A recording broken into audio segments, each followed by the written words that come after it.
오늘 우리가 읽은 말씀은 하나님께서 모세를 통하여서 가르쳐 주신 성막에 대한 어떤 의미, 그리고 그 성막에 대한 좀 자세한 설명입니다. 이제 9장 1절에 보시게 되면 첫 언약에도 이렇게 말씀하고 있습니다. 이 첫 언약이라고 하는 것은 바로 율법을 의미합니다. 율법에 보면 이제 어떻게 예배를 해야 되는지, 어떻게 성막을 지어야 되는지, 그리고 그 성막의 성소 안에는 어떤 것들이 있는지, 그리고 그 성소는 언제 들어갈 수 있는지, 또 성소와 구별이 되는 지성소의 쓰임은 무엇이며 지성소는 누가 어떻게 들어가는지에 대해서 자세히 가르쳐 주고 있습니다. 9장 3절, 2절에 보면 그 장막 안에 있는 등잔대, 상진설병, 이것이 있는 성소라고 하는 것에 대해서 설명을 해주고 있고요. 그리고 3절 보면은 그 휘장 뒤에 또 하나의 성소가 있는데 그것은 지성소, 이렇게 말씀을 하고 있습니다. 그 지성소에는 이제 언약궤가 있는데 그 언약궤 안에 만나를 담은 금항아리 아론의 쌍난 지팡이, 언약의 돌판들이 있다. 자, 이 말씀을 하시고, 그리고 5절에 보면은 속죄소라고 되어 있는데 이것은 언약궤의 뚜껑을 의미합니다. 그 뚜껑을 보면 영광의 그룹, 이게 천사이죠. 그룹들이 있으니 이들에 관하여서는 낱낱이 말할 수 없다 하시면서 다 너희들 알고 있지 않느냐, 이런 식으로 좀 가르쳐 주고 있습니다. 그리고 이제 6절부터 보시게 되면 제사장들이 첫 장막에 들어가 섬기는 예식을 행했고, 이것은 이제 성소를 말하고요. 그리고 7절에 있는 둘째 장막이라고 하는 것은 지성소를 의미합니다. 그 지성소는 언약궤가 있는 그 지성소, 언약궤 뚜껑이 속죄소. 그래서 이 지성소는 1년에 대제사장이 딱 한 번 들어간다. 자, 이렇게 기록을 하고 있죠. 7절을 같이 읽겠습니다. 자, 시작.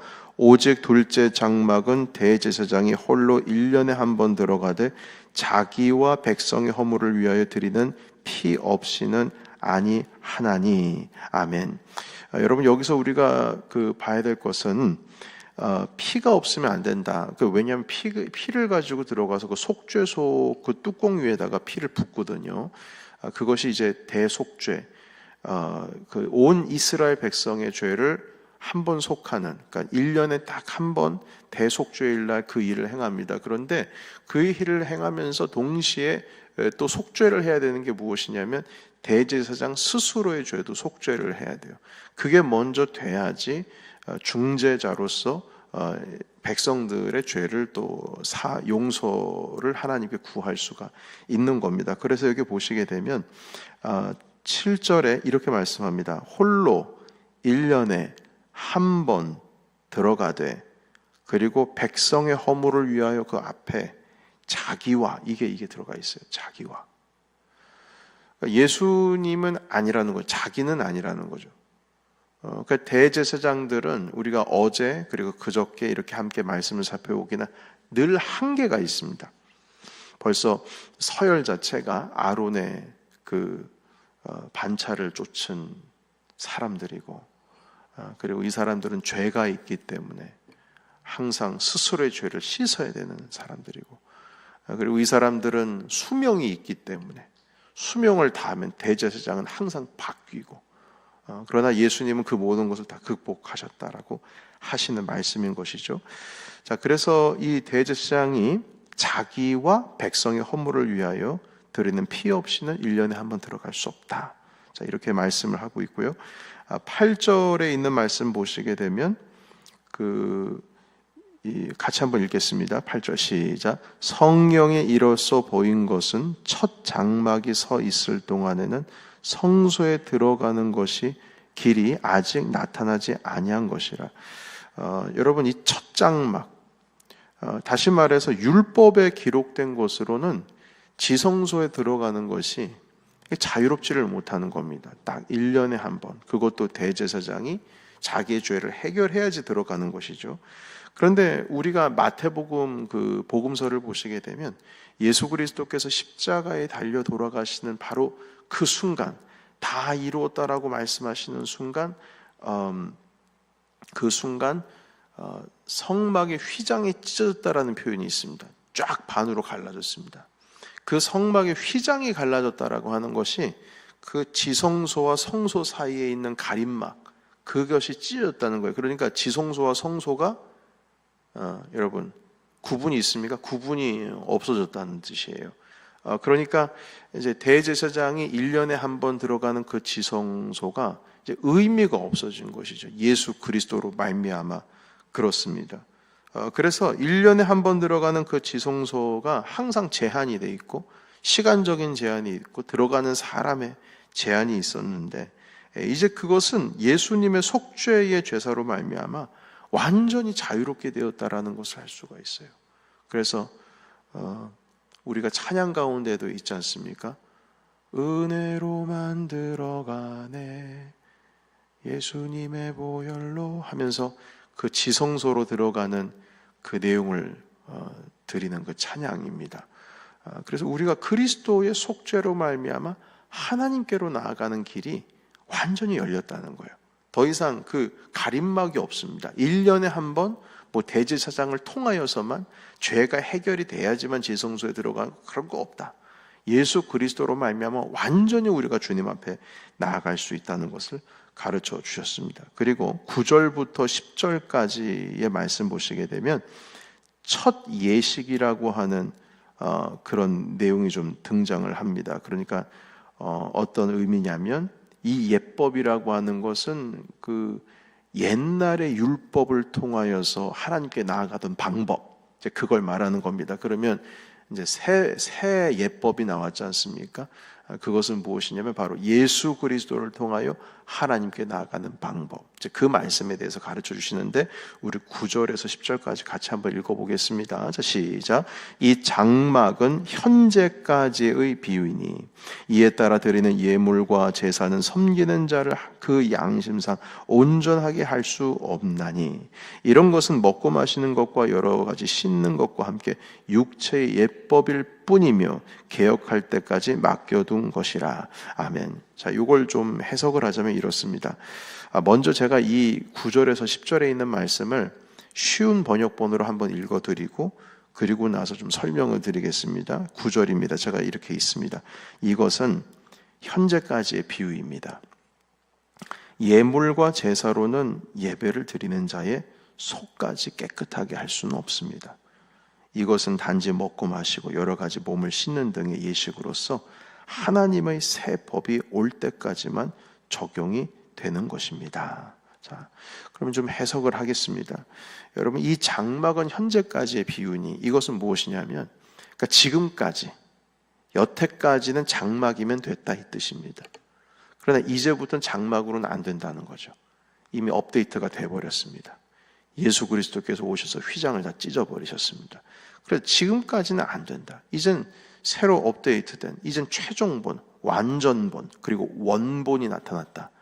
그러니까 지금까지 이 장막이라고 하는 것은 현재까지다. 지금까지의 비유이니 이에 따라 드리는 예물과 제사.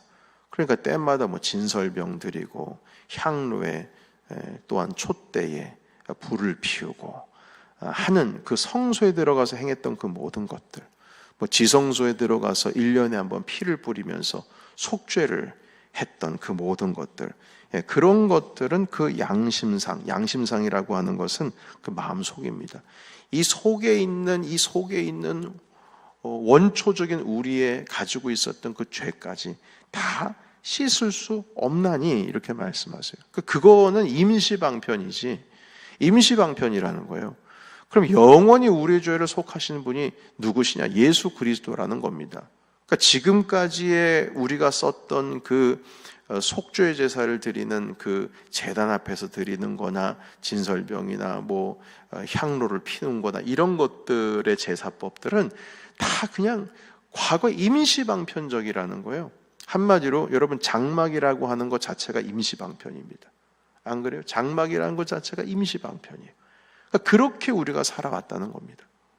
자, 그리고 10절을 보겠습니다. 이런 것은 먹고 마시는 것과 여러 가지 씻는 것과 함께 육체의 예법일 뿐이며 이 뜻은 무슨 뜻이냐면 그 임시적인 것이니까 임시적인 것을 좀 이렇게 보완해야 될 수 있는 것들이 있어야 되지 않겠습니까? 그러니까 먹는 거, 마시는 거 다 구분을 해놨어요.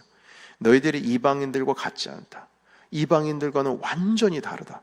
그 다른 삶을 살아야 된다라고 하는 그 예표로서 먹는 거, 부정한 거, 정한 거 음식 구분하죠. 마실 수 있는 거, 마실 수 없는 거 구분하죠. 그리고 육체 가운데 예법이 있습니다. 뭘 하면 되고 뭘 하면 안 되고, 뭐 여성이 뭐 1년에 한 달에 한 번 생리를 할 경우에는 어떻게 해야 되고, 뭐 이런 구체적인 것까지 사람이 지켜야 되는 날들, 절기들 이런 것까지 구체적으로 한 것은 육체의 예법일 뿐이며 그것은 그냥 예법일 뿐이다. 예식일 뿐이다. 그러면서 이제 마지막 이게 중요한 겁니다. 개혁할 때까지 맡겨둔 것이다. 여기서의 개혁은 뭐냐면 새로운 법이 등장할 때까지라는 거예요. 이 새로운 법이 뭡니까? 바로 예수 그리스도십니다. 그리스도께서 이 땅 가운데 그 원판이 오실 때까지만 그렇게 하는 것이지 그분께서 오심부터는 이게 다 의미가 없다는 거예요. 의미가 없다는 거죠. 그래서 할례를 행하는 것, 뭐 이런 것들 다 의미가 없다는 것입니다. 그래서 여러분 지금 이 성경에서 말씀해 주시고 계시는 것은 예수 그리스도를 대체할 수 있는 것이 없다는 거예요. 대체 불가입니다. 대체 불가예요. 그분께서만이 하나님께로 나아가는 유일한 길이요, 그분만이 참 소망이고 그분만이 대체 불가한 우리 삶 가운데 진리가 된다는 말씀을 하시는 겁니다. 하나님께 나아가는 유일한 길이에요. 유일한 소망입니다. 더 이상은 다른 게 필요 없어요. 대체할 수 있는 게 없어요. 율법이든 그것이 율법이 아니든 대체할 수 있는 게 없다라는 겁니다. 여러분, 히브리서가 쓰여졌을 때 당시의 상황은 문제들이 지천에 널렸습니다. 교회 안에 문제들이 지천에 널렸어요. 가장 큰 문제는 핍박을 당하고 있다는 거고요. 그리고 이 핍박을 당하는 것 때문에 이 죽음이라고 하는 것이 항상 문턱, 이 턱까지 차오르는 때였고, 그리고 차별, 유대인, 그리스도인들이 차별당하는 그런 삶을 살고 있었고, 뭐 네로 시대 때에는 한번 로마 시내가 다 불타 없어지지 않습니까? 대화재가 역사적으로도 그거는 뭐 어떤 사람은 역사자들은 네로가 미쳐가지고 일부러 불 지른 거다 뭐 이런 소문도 있고, 그러나 그때 당시의 소문은 뭐냐면 기독교인들이 불질렀다라는 소문을 퍼뜨려가지고 기독교인들이 다 그냥 길거리에 돌아다니지를 못하게 했어요. 잡으면 그냥 다 그냥 감옥으로 끌고 갔으니까요. 뭐 이런 문제뿐만 있겠습니까? 여러분, 이게 없더라도, 이런 핍박이 없더라도 우리의 삶 가운데 있어서는 수많은 문제들이 있습니다. 여러분, 우리가 예수님 믿는 거에 대해서 핍박당하고 있습니까? 아니잖아요. 우린 종교의 자유가 있는 나라 가운데서 살고 있습니다. 그러면은 그렇다고 해가지고 우리가 가지고 있는 문제가 없습니까? 문제 다 있습니다. 그때 당시에는 더 많은 문제가 있었을 거예요. 왜냐하면 차별이 있었으니까요. 자유인이 있었고 종이 있었고, 그리고 남자와 여성이 차별을 두고 있었고, 그리고 법 같은 것 가운데 있어서 그 예외법, 그 법의 굴레에 들어가지 못하는 사람들이 있어요. 왜냐하면 로마인과 유대인들이 구분이 됐지 않습니까? 로마 시민권 가지고 있는 사람들에 대한 특혜가 있었지 않습니까? 그런 여러분 삶을 살아가고 있는 가운데 여러분, 우리는 핍박을 당하지 않고 죽음이라고 하는 것이 내 턱에 차오르지도 않는 상황임에도 불구하고 이렇게 많은 문제를 가지고 주님 앞에 나올 일들이 많은데 그때 당시는 오죽했겠습니까? 오죽했겠습니까? 이 히브리서 기자는 말씀하시는 겁니다. 신앙을 붙들라는 거예요. 다른 걸 붙드는 것이 아니라. 그때 당시에 그리스도교로 귀한 유대인들이 이것도 안 되고 저것도 안 되고 저것도 안 되고 이것도 안 되고, 예수님을 믿게 되니까 유대인 공동체로부터 쫓겨나기도 하고, 도저히 이걸 견딜 수가 없으니까 여러분, 육체적으로 어떤 뭐라든 우리가 견디지를 못하면 어떻게 합니까? 편한 대로 가게 돼 있습니다. 내가 이렇게 외로운데, 내가 차별당하고, 내가 그리스도교로 회개해가지고 옛날 친척, 아비 다 나를 무시하고 나를 멀리하고 아예 그냥 호적에서 판다고 그러고, 그런데 내가 이렇게 힘들어서 엄마 집밥이 그립고 아버지의 사랑이 그립고 하다 보면 어떻게 됩니까? 다시 그 옛날 그 자기 집으로 돌아가고 싶어요. 본토 친척 아비 집을 떠나가지고 가나안 땅으로 돌아왔는데 이 친척들이 그 유대인 공동체가 그립다는 겁니다. 왜냐하면 평생 그렇게 살았으니까. 그래서 다시 돌아가려고 하는 거예요. 소망이 거기 있다고 생각을 하는 겁니다. 오늘날로 말하면은 돌아서지 않겠네, 내가 돌아서지 않겠네 하면서 돌아서는 걸 의미하는 것이죠. 여러분, 그러나 주님 주신 말씀은 무엇이냐면 신앙을 붙들라는 겁니다. 그리스도가 소망이라는 것이죠. 대체 불가라는 겁니다. 지금까지는 그렇게 살아왔는지는 몰라도 이젠 그 하나님의 은혜의 원판이 우리 가운데 나타나셨는데 왜 다른 것을 붙들 수 있느냐? 율법 붙들지 말라, 네 편한 거 붙들지 말라, 오직 힘들더라도 끝까지 예수를 붙들어야 된다, 이 말씀을 하고 있습니다. 여러분, 우리가 열린다 아노이고라고 하는 이 집회를 하는 이유는 바로 예수 그리스도를 붙들기 위함인 겁니다. 우리가 예수 그리스도를 바라보기 위해서 이 집회를 하는 거예요. 바라보는 연습을 하는 겁니다. 여러분, 우리가 아무리 신앙을 가지고 있어도 자칫 잘못하면 정신 잃으면은 자꾸 옛 습관이 나오게 돼 있습니다.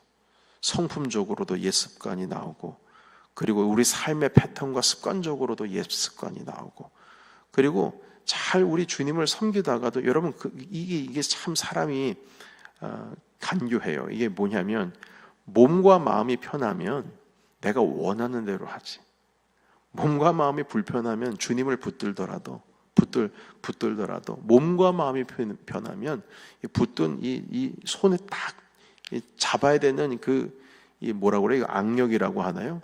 이걸 조금 풀어요. 우리 사람이 원래 그렇습니다. 몸과 마음이 편하면 이걸 풀어요.